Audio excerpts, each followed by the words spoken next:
என் கிளாஸ்ல சவுண்டே வரக்கூடாது சொல்லிட்டேன். ஒரு குண்டூசி போட்டாலும் சவுண்டு கேட்கணும். ரொம்ப பயங்கரமான ஆளா இருப்பாரோ? அவ்வளோ அமைதியா இருக்கணும். இந்த கொட்டாவி விடுறது, இந்த தும்முறது, இந்த வேலையே இருக்க கூடாது.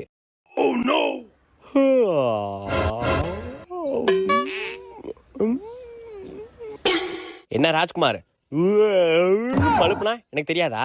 சாரி சார் தெரியாம பண்ணிட்டேன் சார். சார் நீங்க கொத்தாபி தானே சார் விடக்கூடாதுன்னு சொன்னீங்க. லே என் கிளாஸ்ல சவுண்டே வரக்கூடாதுடா. சாரி சார் இனிமே வராது சார். டேய் பெண்ணு கூடா. சந்தோஷ் எந்திரி. பேசுறவனை எழுப்பி விட்டு அப்புறம் உட்காரு. சரி சார். டே சிவா எந்திரி. டே என்னடா நீ? சத்தி எந்திரி. வெளில வாழா உனக்கு இருக்கு. என்ன எழுப்புறியா? ஏ அனு டைரி மில்க். டே ராஜ்குமார் எந்திரி. டே யாரா அவனுங்க சும்மா. பிரியா மிஸ் மதியம் என்னோட அவரு சேர்த்து